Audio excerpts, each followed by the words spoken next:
Պարոն Վարդևանյան, առաջին հարցս կրկին վերաբերում է այս դահլիճում երկարատև քննարկման առարկա դարձած ընտրական տեղամասերում քվեարկության արդյունքներին։ Երրորդ այս պահին 12 կոտորակ 13-ը թողնում ենք մի կողմ։ Խոսքը վերաբերում է 35 կոտորակ 65 եւ 10 կոտորակ 51 ընտրական տեղամասերին, որտեղ քվեարկության արդյունքները, գիտենք, ԿԸՀ նախաձեռնությամբ անվավեր են ճանաչվել ընտրությունների արդյունքները։ Մինչ հարցս ուղղել է երկու շատ կարճ երկար եմ գրել, բայց կփորձեմ համառոտ ձևակերպել, ասելիքս մեջբերում անեմ, հետո հարցս ձևակերպեմ։ Տեսեք, թիվ 35 կոտորակ 65 ընտրական տեղամասի մասով մեջբերում եմ կատարում Ուժեղ Հայաստան կուսակցությունների դաշինքի վստահված անձ Լուսինե Ավագյանի գրառումից գրանցամատյանում։ Ժամը 20:02 րոպեին տեղամասերի դուռը չի փակվել, ժամը 20:44 րոպեին ներկայացել եմ ընտրատեղամաս հաշվարկին մասնակցելու, սակայն տեղամասի դուռը դեռևս չի փակվել։ Հանձնաժողովի նախագահը հրաժարվում է ընտրական տեղամասի դուռը փակելուց, ժամը 20:55-ի դրությամբ ընտրատեղամասի շենքում մուտքից դժվարությամբ հասա ընտրատեղամասի սենյակ, ամբողջ միջանցքը զինվորներով լցված էր։ Մի խոսքով ասելիքն այն է, որ ժամը 20-ից հետո քվեարկությունը շարունակվել է, զինվորներն են քվեարկել։ Հաջորդ ընտրական տեղամասը թիվ 50 կոտորակ 51 ընտրական տեղամասն է։ Մեջբերում։ Թիվ 10 կոտորակ 51 տեղամասային ընտրական հանձնաժողովի գրանցամատյանում գրառումը կատարվել է Ուժեղ Հայաստան կուսակցությունների դաշինքի վստահված անձ Շուշան Ադամյանի կողմից։ Կրկին նույնաբովանդակ է, բայց կցանկանամ բարձրաձայնել այնուամենայնիվ, այստեղ կոնկրետ թիվ է նշվել։ Ժամը 20:00-ի դրությամբ տեղամասի տարածք է բերվել 250 զինվոր եւ 20:10-ի դրությամբ դեռևս տեղամասում են գտնվում 75-ից ավելի զինվորներ։ Ժամը 20:50-ի դրությամբ տեղամասում են գտնվում դեռ 52 զինվորներ եւ քվեարկության գործընթացը շարունակվում է։ Վերաբերելի մյուս հարցերը ես կուղեմ իհարկե պատասխանողի ներկայացուցիչներին, այս կոնտեքստում, այս համատեքստում իմ հարցը, որն ուղղված է ձեզ, հետեւյալն է։ Պահանջել եք արդյոք անվավեր ճանաչել նշված երկու ընտրական տեղամասերում քվեարկության արդյունքները, հաշվի առնելով նաև վերոնշյալ։ Շնորհակալություն հարցադրման համար բարձր դատարան, մեր կողմից ուղիղ արձանագրումը անվավեր ճանաչելու տեսանկյունից, որը ներկայացրել են կենտրոնական ընտրական հանձնաժողովին, հանդիսացել է 12 կոտորակ 13 ընտրական տեղամասի վերաբերյալ արդյունքները, որի վերաբերյալ նաև ԿԸՀ-ի արդեն բազմիցս քննարկված 258 որոշման մեջ հիշատակում կա։ 35 կոտորակ 65 որոշման վերաբերյալ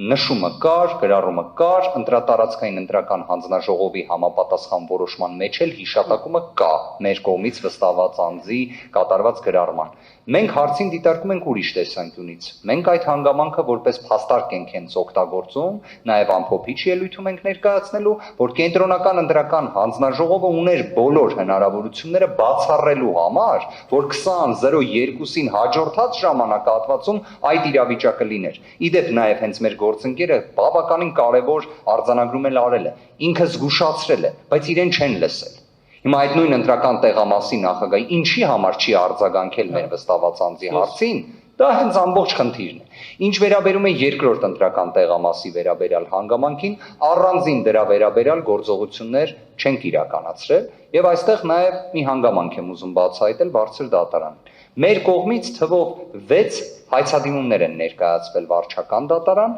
որոնցից 3-ի վերաբերյալ նաև համապատասխան բողոք ենք ներկայացրել, քանի որ վարչական դատարանի գործողությունների հետ կապված իսկապես ինչպես այսպես ասած հիշատակվել էր ԿԸՀ հայտարարության մեջ, տակտիկական որոշակի գործողությունների շղթա էինք նկատել վարչական դատարանի կողմից, դրան առանձին կանդրադառնանք, եթե հարցը լինի, բայց ամփոփելով ձեր հարցադրման պատասխանը, կոնկրետ մեր գործողությունները վերաբերել են հենց դրանց, բայց բարձր դատարան սա էլ եմ ուզում արձանագրել, եթե նայենք այն թվային պատկերը, մեր կողմից ներկայացված ընտրական տեղամասերի արդյունքները, եթե անվավեր ճանաչվեին եւ պայմանական այդտեղ լիներ վերաքվեարկություն, դրան գումարում ենք այլևս 3 ընտրական տեղամասերը, որոնց Պարոն Վարդևանյան, ներողություն եմ շատում ձեզ ընդհատելու համար, շատ լավ հասկանում եմ ինչ եք ասելու, ես այդ հարցերը կրկին եմ ասում, կուղեմ ԿԸՀ ներկայացուցիչներին, ձեր պատասխանը այս պահին ինձ համար հստակ է, առնվազն ինձ համար։ Հաջորդ հարցս հետեւյալն է, ձեր ելույթի շրջանակում երբ ներկայացրեցիք ուժեղ Հայաստան կուսակցությունների դաշինքի դիմումում նշված հանգամանքները, վկայակոչեցիք նաև այն հանգամանքը, որ առանձին ընտրական տեղամասերում վստահված անձինք բացակայել են։ Կարող եք կոնկրետ թվարկել այդ ընտրական տեղամասերի համարները, եթե ոչ գոնե դրանց ընդհանուր թիվը նշել։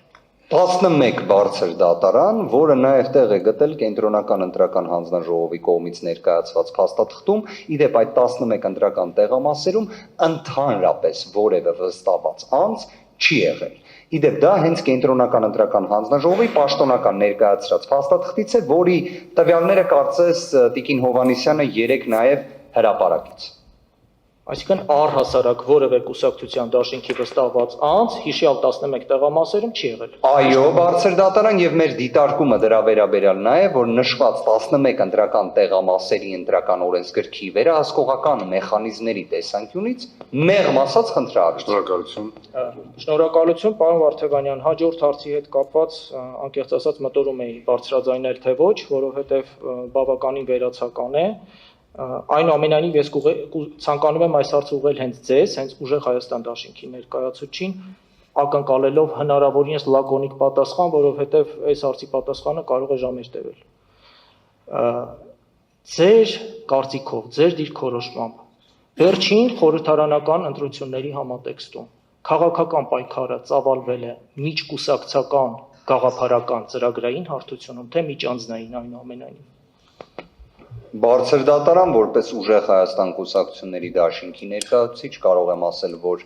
մեր կողմից այն ներկայացվել է ծրագրային տրամաբանության ներքո, ընդգծելով իհարկե քաղաքական պատասխանատվություն ստանձնողին անձին, Սամվել Կարապետյանին, ինչը չեմ կարող բնավ ասել քաղաքացիական պայմանագիր կուսակցության մասով, հակիրճ եմ ձևակերպելու պատասխանը բարձր դատարան, այստեղ ամբողջ խնդիրը նա է, որ քաղաքացիական պայմանագրի կողմից է ատելության խոսքի իրացումը իրականացվել, դրա վերաբերյալ ունենք իրավական փաստական տվյալը եւ այն, ինչ իրացվում է,